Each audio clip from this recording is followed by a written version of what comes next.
we have the 2-hour price chart for Meta Platforms Incorporated, stock ticker META. So here we have the 2-hour price chart, and as we can see here, this has been a very wild ride for this stock. After posting all-time highs at 542.96, this would have occurred during the July 8 trading session. We can see that the stock took a major dive here and broke a huge number of support zones in the process. This really took a lot of traders off guard. A lot of money was lost in the process. This really acted as the precursor. I think I was calling it the canary in the coal mine as far as the overall destruction in share prices that occurred for the technology sector. This is the type of downside movement that was being seen in many technology stocks after the July 11 trading period. But as we can see here, the ultimate price high for Meta Platforms did come in during the July 8 trading period. So this was a bit of an early precursor, and I do find the stock to be quite interesting for those reasons. I think that in many cases, the stock tends to get a bit dismissed because it's just kind of a silly social media platform. It's Teehee, it's Facebook. It's really not a very important thing. Instagram, sort of seen as kind of a trivial product, not really very important. It's not exactly, they're not building Teslas or NVIDIA GPUs or Intel processors or something like that. It's just sort of this social kind of silly product that they make. But, it is one of the Mag 7 stocks. And here we can see that this stock did kind of alert investors to what was coming within the broader technology sector. So, I've been thinking that this was really an underreported story for the stock. And this turnaround here in the other direction has been quite impressive. We really can't deny that. After posting these near-term lows, which came in at 450.83, this would have occurred during the August 5 trading session. We have seen a very significant reversal to the top side. I mean, we've seen a price movement upward in the upward direction here of almost $85.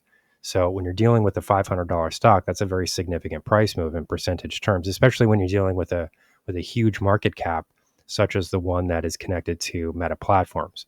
So, this move higher has been very impressive, and the reversal here has been incredibly impressive. What we've been watching this stock and looking at this area as a potential bottom. I believe I was focusing on the 455 area as a potential bottom. We did see 450.83, so that was pretty close in terms of the overall projection lower. And the move to the top side has been forceful, very strong, and it's been almost exclusively in the upward direction. So as things currently stand, we're trading above the exponential moving average cluster. We've moved above the 200, 150, and 20-day exponential moving averages, and the indicator reading in the relative strength index is still pointed in the top pointed toward the top side, moving in the bullish direction. So what I would really want to say for this indicator reading, however, is that this is a little bit of a warning sign here if we're looking at this more closely. So if we kind of drill in here a bit, we can see that the stock has now started to roll over out of overbought territory. That should not be surprising given the fact that the stock moved almost $85 in a very short period of time. I mean, we're talking about August 5th is really the low here, the near-term low. There were lows before that, but this kind of during this wave higher, the price low came in during the August 5 trading session, and then this ultimate price high here posted 9 days later. So, we do have to remember there are weekend trading days in there too, though every one of those days is not a trading day.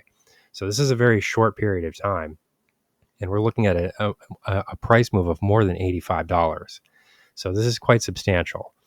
With a price move like that, you're almost certainly going to be heading into overbought territory. So now that we can see that the share price is starting to roll over out of this area, we can see that not only this purple line here, the relative strength index, we've crossed above 70 and then crossed back below it. That on its own is a bearish signal.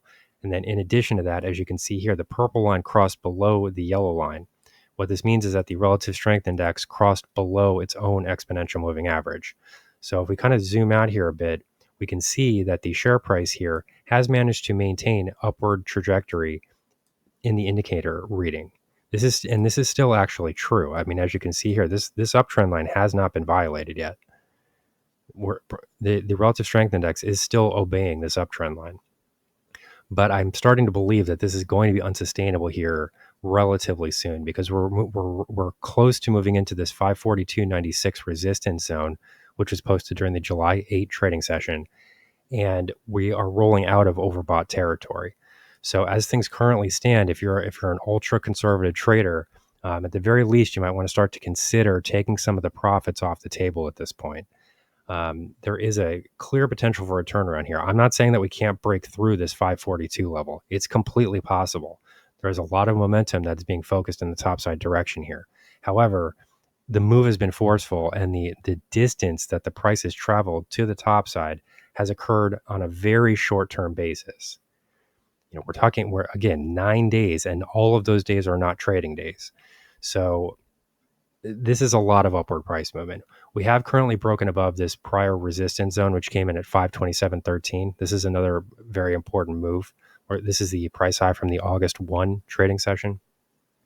So as things currently stand, we are on an upward trajectory here, and the next upside target is this 542.96 level. I'm just not sure how much more juice is left in this stock during this current run. I mean, what I think is probably going to need to happen here is we're probably going to have to give back some of these gains, and then wait for a bit of a retracement here before making another run higher. So, if we're looking to the downside, and let's just imagine we took some profits at the current level. One area that I would start to consider buying back into this stock, the first area would be 514.50. This is the 23.6% Fibonacci retracement of this most recent uptrend move. And then from there, an even better level to start buying in comes in at roughly, we can call this 502.50. The reason that I point to this area is because it's the 50-period exponential moving average, as well as the 38.2% Fibonacci retracement of this ultimate upward price move. So if you're real adventurous and you want to hold on to these gains, or if you don't want to get in and out of positions too much, I suppose I can understand if you held on to the trade long enough to retest this 542.96 area. However, as things currently stand, I think that we're going to start to run out of steam here somewhat soon, because I do think that the stock is going to need to retrace some of these gains before it's able to make another run higher. So here's the current market analysis for Meta Platforms Incorporated, stock ticker META. Our high value trading strategies membership is currently available for a limited time for only $9.99 per month. These high conviction investment strategies are characterized by superior risk to reward metrics that target massive market beating returns over time. Join now to outperform the market. Lock in this special introductory rate of just $9.99 per month for the entire lifetime of your membership, and start trading stocks with the pros.